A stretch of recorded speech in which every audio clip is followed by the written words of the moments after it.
오늘 저는 야고보서 4장 5절부터 7절의 말씀을 가지고 은혜의 왕노릇이라는 제목으로 여러분과 말씀을 잠시 동안 나누도록 하겠습니다. 건강하십니까? 네, 건강하세요? 네, 감기 몸살 걸린 분도 있고 몸이 아픈 분도 있습니다. 여러분들 항상 건강하기를 기도합니다.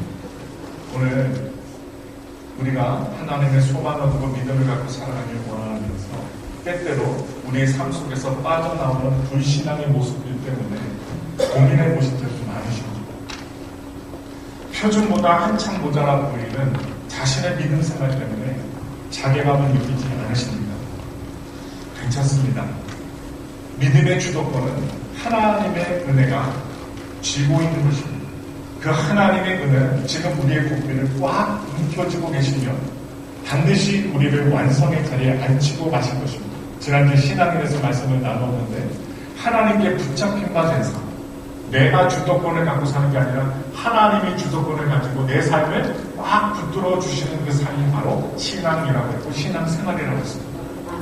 그래서 우리는 우는 사자처럼 우리를 노리는 마귀의 그 공격에서도 하나님이 우리를 지켜주시기 때문에 그 하나님께 기도를 하고 우리를 항상 지켜주시기 때문에 감사하며 살아야 될 줄 믿습니다. 다시 한번 오늘 주님께서 우리에게 주시는 본문의 말씀을 다시 한번 믿음으로 함께 읽으시겠습니다. 나같이 야고보서 4장 5절부터 7절까지 천천히 또박또박 분명한 믿음의 말씀으로 읽겠습니다. 시작. 너희는 하나님이 우리 속에 거하게 하신 성령이 시기하기까지 사모한다 하신 말씀을 헛된 줄로 생각하느냐. 그러나 더 큰 은혜를 주시나니 그러므로 일렀으되 하나님이 교만한 자를 물리치시고 겸손한 자에게 은혜를 주신다 하였느니라. 그런즉 너희는 하나님께 복종할지어다. 마귀를 대적하라. 그리하면 너희를 피하리라. 아멘. 하나님은 우리 안에 계신 성령이 하나님이 시기하기까지 사랑하십니다. 그래서 우리가 하나님의 은혜를 받고 있습니다. 오늘 이 아침에 우리가 교회 나오고 또 하나님의 은혜를 받았기 때문에 집에 있지 아니하고 병원에 있지 않고 죽지 아니하고 교회 나오고 있습니다. 하나님은 당신의 은혜로 교만한 자, 즉 마귀의 세력을 물리치시고 하나님께 순종하는 자들에게는 은혜를 주십니다. 그러므로 우리 성도들은 마귀를 대적할 수 있는 것입니다. 그래서 마귀는 무서운 존재입니다. 오죽하면 그 성경을 보니까 유다서 1장 3절에 보니까 천사장 미가엘도 마귀와 싸우면서 그를 감히 대적하지 못하고 뭐라고 얘기했냐? 주님께서 너를 대적하시기를 원한다라고 미가엘 천사장이 마귀에게 이야기했습니다. 그리고 뒤로 물러섰습니다. 바로 그 무시무시한 마귀의 세력이 우리를 삼키려고 전력을 다해 괴계를 꾸미고 계획을 꾸미고 있단 말입니다. 그런데 하나님은 당신 하나님의 왕 대신 은혜의 왕 노릇이 마귀의 괴계를 회파하고 하나님의 백성들을 지키실 것임을 우리에게 약속하고 계십니다. 그런데 때로는 우리 삶 속에서 마귀가 승리하는 것처럼 보일 때가 종종 있습니다. 나는 분명 하나님의 자녀인데 마귀가 나를 조종하고 있는 것처럼 보일 때가 있습니다. 그렇게 느껴질 때가 있습니다.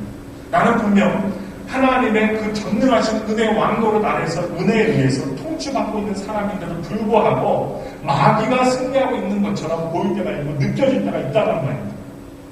그래서 제가 소개해야 할 사람이 있어요. 마틴 루터입니다. 지금 작년에 2017년도에 종교개혁이 500주년이 되는 때같고 올해가 501년이 되는 때입니다. 마틴 루터가 종교개혁을 하고 저작의 심신연을 기울이고 있을 때에 루터의 방에서 항상 있었던 일이 있어요. 루터의 방에는 항상 마귀들이 들끓었다고 합니다. 루터는요, 검은 개를 가장 싫어했대요. 싫어했던 이유가 있어요. 루터가 창만 들려고 딱 침대 앞에 가서 이불을 들추면 그 이불 속에 검은 개들이 가득 들어있고 이 루터를 향해서 으르렁거렸다는 것입니다. 그런 마귀들의 형체가 보였대요. 그래서 이 루터는 이 검은 개들을 되게 싫어했다고 합니다.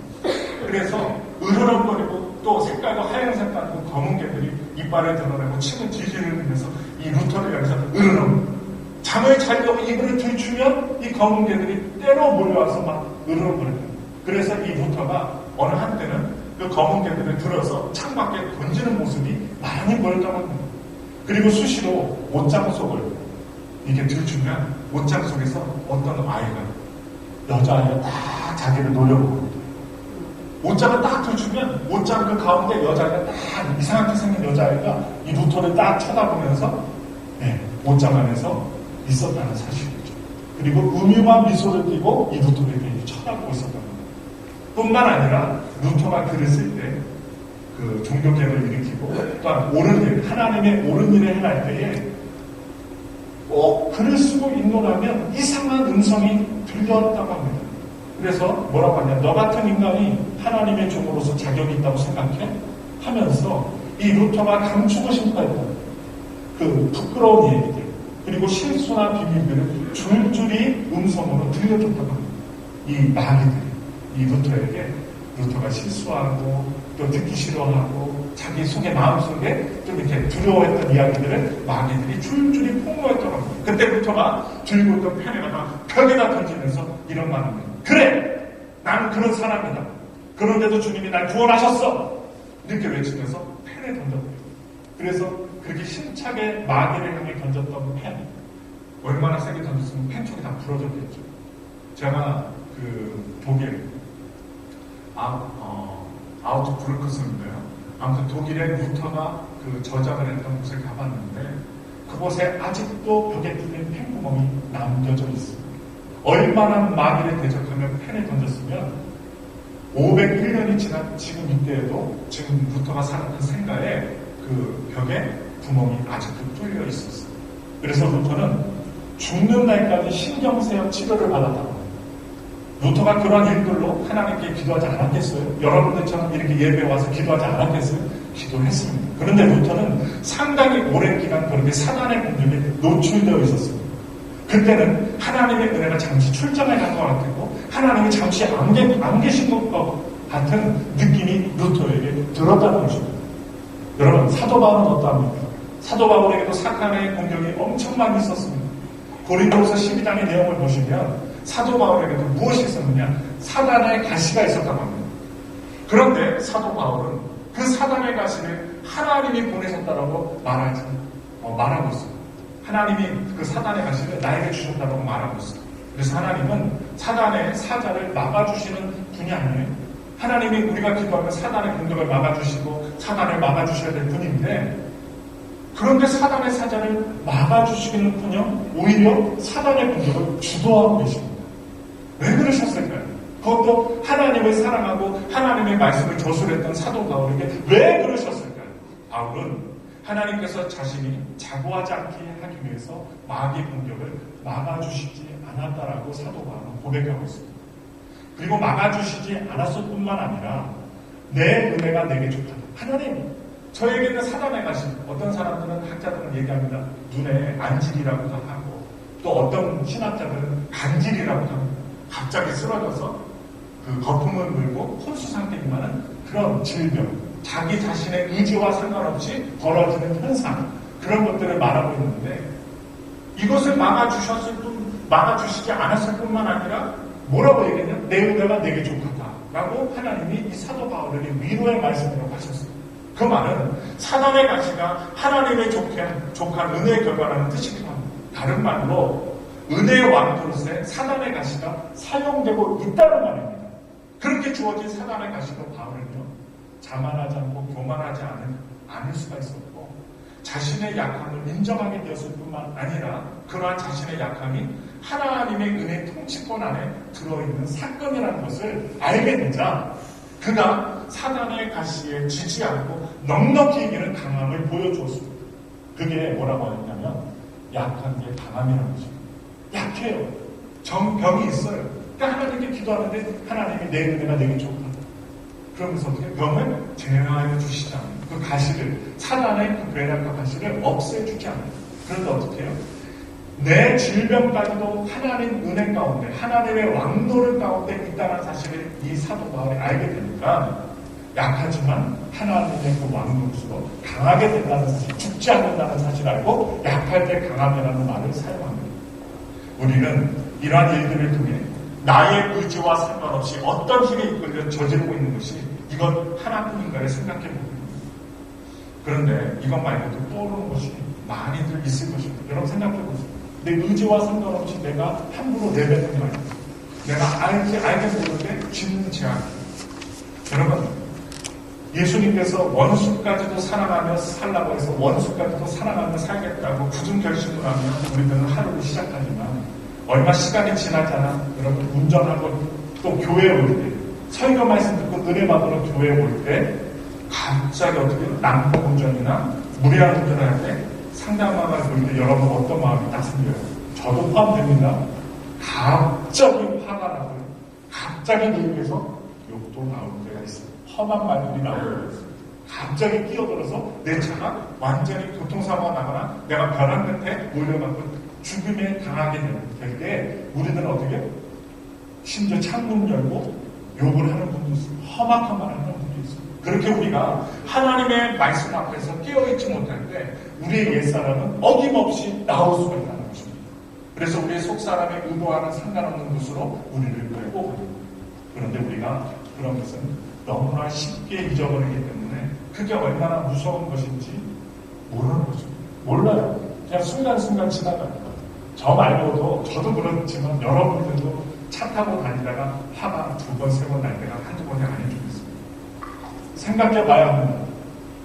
내 입에서 나의 의지와 상관없이 내 뱉어지는 불결한 말들을 하게 되는 현상과 내 의지를 거스르며 튀어나오는 옛 습관들이 무엇이 다릅니까? 이런 일들이 우리의 신앙의 삶 속에서 있다는 것을 인식하며 살아갈 때에 예수를 믿고 난 후에도 정말로 정신 똑바로 차리지 않으면 정말 큰일 나겠구나 하는 큰 고언을 얻게 된다는 것입니다. 목사도 성도도 정신 똑바로 차리지 않고 하는 예수님을 믿지 않으면 우리는 어떻게 세상에 손가락질 받는 사람들처럼 죄를 지을 수 있다는 말입니다. 그래서 마귀는 언제든지 우리의 옛사람에 대한 연정을 자극해서 우리를 어떻게 해요? 마귀의 종이 되어 자신의 말만 듣던 자리로 끌고 가려고 어떻게 하면 애쓰고 힘쓰고 지금 우리가 예배드리는 이 순간에도 저 밖에서 노력하고 계획을 세우고 있다는 것입니다. 그래서 우리가 정신 똑바로 차려야 된답니다. 그래서 어떻게 해요? 마귀의 종처럼 살아서는 안 된다. 저는 개인적으로 제 삶 속에서 여러 사건을 통해 그것을 알게 되었습니다. 나도 모를 때 어떻게 해요? 갑자기 세상 가오가 나올 때가 있어요. 세상적인 막 생각이 들 때가 있어요. 목사도. 여러분은 안 그렇습니까? 교회 나와서 주여 하고 막 하나님께 아멘 그리고 예수님 찾기도 하지만 여러분 혼자 계실 때 여러분 또 가정에 있을 때 아니면 시장 갔을 때 여러분도 모르게 예습관이 막 나와갖고 나도 모르게 왜 갑자기 노래방도 안 하는데 왜 세상 가요가 내 입에서 나오지? 내 입에서 왜 욕이 나오지? 나한테 막 해코지 하는 사람 여러분 참 신기하잖아요. 한두 번 봐줘요. 나한테 해코지 하는 사람 꼭 이상한 사람들이 있어요. 나만 괴롭히는 사람이 있어요. 나만 만나놓고 이상한 말 하는 사람이 있어요. 다른 때는 얘기 안 해요. 다른 친구들 만날 때, 다른 동네 사람 만날 때는 절대로 선한 척, 아주 엔젤이에요, 천사. 근데 나만 만나면 악마가 되는 사람이 있어요. 막 나한테만 막 욕하고, 막 나한테만 해보자는 사람. 여러분, 한두 번, 우리 한국 사람 3-4번입니다. 한두 번 다 봐줘. 장난이죠. 3번째는 어떻게 해요? 팔을 걷어붙습니다. 너 죽고 나 죽자, 너 따라와. 이 말이 여러분만 아니라 저도 그렇고 여러분도 그래요. 근데 여러분 웃으시는 분들 다 웃으셨는데 다 똑같다는 거예요. 같은 심정입니다. 마귀가요 그것을 기가 막히게 누려요. 귀신이 귀신같이 우리를 잘하고 내 잘못된 성격을 귀신이 귀신같이 잘하고 그래서 어떻게 해요? 그런데 저는 여러 가지 사건을 통해서 저도 그렇게 생각을 해봤어요. 그러므로 그 경험은 저에게 은혜였습니다. 은혜의 왕노릇이 저에게 그러한 경험을 허락하게 한 거예요. 하나님 안에서. 그래서 마틴 루터는 그러한 경험들을 통해서 뭐라고 얘기했냐. 그래 맞아. 난 그런 사람이야. 그럼에도 불구하고 예수님이 날 사랑하니 어떡하니? 어쩔 거야? 이런 명언을 남겼어요. 나 그런 사람이야. 마귀가 너같이 그렇게 못난 사람 그리고 너같이 마음이 약한 사람이 하나님을 믿어? 종교개혁? 웃기지 마. 무슨 종교개혁을 해? 너나 잘해. 이런 소리가 들릴 때는 그래 맞아. 난 그런 사람이야. 그럼에도 불구하고 예수님이 날 사랑하니 어떡하니? 하면서 어떻게 해요? 오히려 더 저수를 하고 믿음 생활을 했다는 거예요. 바울은 어땠습니까? 바울은 하나님이 주신 사단의 사자를 통하여 나의 약함까지도 하나님의 은혜의 통치 속에 들어가 있는 것이라니 이 얼마나 복된 약함인가 라고 성경을 통해 고백합니다. 그 약함을 이겨냈습니다. 그게 바로 성경이 말하는 지키심입니다. 여러분과 우리를 약하지만 지켜주신다는 그렇게 성도들에게 일어나는 모든 것은 하나님의 은혜 속에 합력하여 나의 선을 이루어내는 일에 사용된 거죠. 좋은 일이든 나쁜 일이든 하나님 안에 있으면 아름다운 결과를 낸다는 거예요. 지금 이곳에 계신 분들 중에도 지금 자신이 마귀에게 농락당하고 있다고 생각되는 일을 겪고 있는 분들이 있을지도 모릅니다. 그리고 자신이 지금 마귀에게 지고 있다고 생각되는 분도 있을지도 모르겠습니다. 그런 상황 속에서 왜 하나님이 이런 마귀의 공격을 막아주시지 않는가 하고 의아하고 있는 분들이 계실 수도 있어요. 어떻습니까? 참 힘이 들 것입니다. 왜 우리 가정 이렇게 놔둬요? 왜 우리 자녀 이렇게 놔둬요? 저 사람 저렇게 잘못하는데 왜 놔두고 내가 지금 이렇게 어려운데 하나님 왜 안 도와주십니까? 이렇게 얘기하시는 분들이 계실지도 모르겠습니다. 그래서 힘들 수도 있어요. 그게 우리에게 환난이나 고난으로 인식이 될 수도 있습니다. 물론 우리는 그러한 장악과 인식 속에서 내가 왜 좀 정신 좀 차리지 않았나 하면 좀 정신 좀 차려야 되는데 이러한 후회와 인식과 깨우침과 회개를 해야 됩니다. 아울러 이제 정신 똑바로 차리고 신앙생활에 전념해야겠다는 결심도 해야 됩니다. 그러나 하나님께서는 그러한 마귀의 공격까지도 하나님 자신의 성숙에 선용하시는 은혜의 왕이시라는 것을 절대로 잊어버리시면 안 됩니다. 그래서 하나님이 뭐라고요? 우리 말씀드리겠습니다. 히브리서 13장 5절과 요한복음 10장 28절을 우리 다 같이 큰 소리로 읽겠습니다. 내가 과연 너희를 버리지 아니하고 떠나지 아니하리라. 그리고 아무도 내 손에서 내 백성을 빼앗아 갈 수 없다. 주님이 이렇게 선언하고 말씀하고 계십니다. 그렇게 치열한 열심히 우리를 지키고 계신 하나님의 은혜 안에서 우리에게 일어나는 모든 일은 그 어떤 모양을 하고 있다 하더라도 우리에게 유익입니다. 심지어 우리의 죄까지도 우리의 성숙의 유익으로 작용할 수 있습니다. 그래서 어거스틴은 뭐라고 얘기해요? 오 복된 죄요. 죄를 복되다고 했어요. 오 복된 죄. 그 죄로 인해서 하나님을 찾고 하나님 안으로 들어갈 수 있으니 오 복된 죄라고 했어요. 여러분 말씀을 보세요. 말씀을 보시면 죄 가운데 죄를 범죄하고 실수했는데도 불구하고 하나님께서 아름다운 결과물을 내신 사람들이 수없이 많습니다. 야곱은요 형을 속였어요. 거짓말했어요. 장자의 축복을 받는 탈축 사건을 통해서 20년간 집을 떠나 살았어요. 또 나중에 형을 만났는데도 두려워 떨기만 했어요. 그런데 어떻게 해요? 야곱이 구원받았어요. 하나님을 잘 섬기게 됐어요. 야곱이라는 이름이 뭔지 아세요? 발꿈치를 잡는 자, 남의 뒷덜목을 잡는 자, 속이는 자, 이런 사람인데 여러분 20년 동안 바깥 생활하다가 결혼도 2번 하고요. 어떻게 해요? 그 나중에는 어떻게 합니까? 이름까지 바꿔주시죠. 이스라엘. 하나님의 백성이라는 이름까지 야곱에서 이스라엘이라는 이름으로 바꿔주셨어요. 여러분 모세를 보세요. 동족을 살인했어요. 어쩔 수 없이 축축 찼는데 사람이 죽었어요. 그래서 미디안 광야로 도망쳤는데 그것도 몇십 년 동안 있게 되었어요. 그런데 하나님께서 그 모세를 나중에 이스라엘 민족의 지도자로 사용하십니다. 여러분 살인자가 어떻게 지도자로 사용이 됩니까? 이해가 안 되죠. 그런데 그들은 하나님 안에서 다는 거예요. 여러분 요셉을 보십시오. 아버지의 사랑을 독차지했어요. 12명의 자녀가 있는데 아버지의 사랑을 독차지했고요. 여러분 다른 형제들은 다 누더기 옷 입었는데 이 요셉만 무슨 옷 입었어요? 채색옷. 요즘 유행하는 옷을 입었어요. 다 60년대 50년대 나팔바지 이상한 옷 입고 다녔는데 요셉만 채색옷 입고 다녔어요. 여러분들 다 60년대 옷 입고 있는데 어느 한 사람만 2018년도 최신 유행어 옷을 입었습니다. 여러분 신기하고 질투하지 않을까요? 지만 잘났어? 그래서 형제 시기를 받아 미디안 상인들에 의해서 잡혀갔는데 감옥에 갇혔는데 또 여인의 유혹을 받았는데 나중에 어떻게 됐어요? 애국의 총리가 되었습니다. 여러분 이러한 이야기들은 성경에 너무나도 많이 나와요. 왜? 그들이 하나님의 왕노릇 안에 있었기 때문에 실수하고 연약하고 부족하고 죄짓고 살인자가 되었어도 그들을 하나님이 높이 세워주셨고 여러분 그들의 삶을 아름답게 만들어주셨어요. 우리의 죄까지도 선용하셔서 우리를 아름답게 만들고 계신 하나님의 은혜 왕노릇, 그 은혜 왕노릇에 의해 우리는 지어져 가고 있는 것입니다. 그러한 은혜 왕노릇에 우리는 결국 성경에서 말씀하고 있는 모습으로 완성이 되어 갑니다. 여러분 빌립보서 3장 21절 말씀 보겠습니다. 다 같이 한 목소리 읽겠습니다. 그가 만물을 자기에게 복종케 하실 수 있는 자의 역사로 우리의 낮은 몸을 자기 영광의 몸의 형체와 같이 경쾌하시리라. 하나님의 은혜 역사가 우리의 낮은 몸을 예수 그리스도의 영광의 몸의 형체와 같이 변하게 하실 것이란 말씀입니다. 이게 바로 은혜의 왕 노릇의 최종 목적지입니다. 우리가 실수하고 연약하고 마귀가 나를 갖다가 조종하는 같은 느낌이 들고 내가 왜 이렇게 죄를 짓지? 내가 왜 이렇게 연약하지? 하지만 주님의 은혜의 왕노릇 안에 있는 하나님의 구원받은 백성들은 결국 하나님의 최종 목적 완성을 이루게 됩니다. 우리에게 일어나는 모든 일들이 바로 그 일에 소용되는 것입니다. 그래서 하나님은 아브라함의 수시로 바뀌는 믿음에 대하여 오래 참으셨습니다. 만일 아브라함이 하나님의 선택에서 제외된 자였다면 아브라함은 벌써 그 죄와 불신으로 말미암아 홍수에 떠내려가잖아요.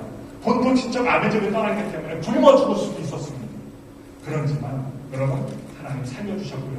민족의 지도자로 세워줬고 여러분 아브라함을 아브라함이라고 해서 민족 열국의 아버지로 바꾸어 주셨어요. 그래서 하나님은 하나님을 신뢰하지 않고 하나님께 순종하지 않은 자들에게 진노를 퍼부시는 분이기 때문에 여러분 우리가 아브라함의 삶을 지켜보아서 알지만 아브라함도 그들과 조금 더 다르지 않았습니다. 어느 면을 보아도 아브라함이 하나님께 저주를 받아 영원한 지옥으로 떨어진 자들보다 나은 것이 없었습니다. 그런데 어떻게 아브라함은 믿음의 조상이 된 것일까요? 세상 사람들과 똑같이 하나님이 아닌 우상을 섬기던 아브라함의 생각, 하나님의 은혜가 그의 인생에 개입되어 있었기 때문입니다. 그리고 그의 삶에 왕노릇 해주셨기 때문에 아브라함은 죽지 않고 오늘날 2000년, 3000년이 지난 이 시대까지도 아브라함의 이름을 교회 안에서 설교 말씀 가운데 우리가 말할 수 있고 은혜 받을 수 있게 된 것입니다. 바로 그 은혜가 우리를 이끌고 계시다는 사실을 믿으시기 바랍니다. 그래서 주님을 믿는 성도를 뭐라고 얘기하냐면 수지 맞은 사람이라고. 여러분과 저는 수지 맞았습니다. 옆에 분까지 사는 옆에 분까지 사는 당신과 나는 수지 맞았어요. 여러분과 저는 수지 맞았습니다. 예, 세상에서 우리를 말할 때 수지 맞은 사람입니다. 하나님은 하나님이 창세 전에 택하신 하나님의 백성에 대한 관심을 두고 계십니다. 여러분과 제가 구원받은 사람이라면 끝까지 우리에게 하나님이 관심 갖다 주실 것입니다. 그리고 그들에게만 은혜의 왕노릇을 해주십니다. 그 선택에서 제외된 사람들은 그들의 죄로 저주를 받습니다. 그런데 하나님의 선택에 들어간 사람들은 그들의 죄까지도 오히려 하나님께 선용이 되어 하나님 자녀로서의 성숙한 유익한 도구로서 사용이 된다는 겁니다. 이 얼마나 복된 인생입니다. 이 얼마나 복된 소식이에요. 또 귀한 하나님의 말씀을 선포합니다. 아모스서 3장 2절 말씀입니다. 우리 다 같이 크게 봉독합니다. 내가 땅의 모든 족속 중에 너희만 알았다. 여기서 알았다라고 하는 말이요, 히브리어로 야다라는 뜻입니다. 야다라는 말이에요. 야다. 이게 뭐냐? 특별한 관심이라는 의미예요. 알다. 아는데 어떻게 해야 돼? 특별하게 안다. 안다는 뜻인데 이 말은요, 하나님이 어리숙하셔서 다 잊어버리고 이스라엘만 아셨다는 말이 아니라 하나님이 수많은 나라들 중에 하나님의 백성 이스라엘에게만 특별히 관심을 갖고 있었다는 겁니다. 수많은 나라가 있지만 특별히 이스라엘에 하나님이 관심을 가지셨다. 지금 예배드리는 이 시간 하나님의 강력한 또 강렬한 은혜가 오늘 우리들에게 이렇게 말씀하십니다. 너의 백성 누구야? 이름을 부르셔요. 우리 이름까지도 아시죠? 누구야? 성도들아. 난 세상의 역사의 주인공들이라고 부르는 수많은 사람들, 인물들은 모른다. 그러나 누구야? 이름을 또 부르시면 누구야? 장로가 누구야? 부르시면서 너한테만 관심이 있어. 지금 앉아 계신 여러분들에게 너한테만 관심이 있어. 그러니까 내 사랑하는 자녀야, 이제 일어나. 나와 함께 내 나라를 향해 달려나가자. 일어나라. 그리고 죄 가운데 있지 마라. 저 마귀들이 너를 둘러싸 진친다 할지라도 내가 너를 구원해야 되리라 하면서 어떻게? 나와 함께 행해 나가자라고 예수님의 음성을 들을 수 있는 저와 여러분들이십니다. 결론 지어요. 끝까지 마귀에 속지 마시고 우리의 약함까지도 선용하시는 전능하신 하나님 은혜 가운데 예수 그리스도를 마음에 모시고 그 은혜의 왕노릇 되신 주님 앞에 강력하게 기도하면서 좌절하지 마세요. 누구나 다 실수해요. 죄는 지어요. 나 교회 다니는 사람 맞아? 나 목사 맞아? 나 성도 맞아? 아니에요. 정말 여러분 맞습니다. 주님 안에 거하면 우리는요, 나중에 선용하시는 하나님의 은혜 가운데 아름답게 변할 것입니다. 그리고 그 천국에서 영생 복락을 누릴 줄 믿습니다. 그렇기 때문에 마귀의 괴력에 속지 마시고 은혜의 왕으로서 우리를 이끌어주시고 붙들어주시고 능력 주시는 그 주님 안에서 항상 승리하시기를 예수 이름으로 축원합니다. 기도하겠습니다.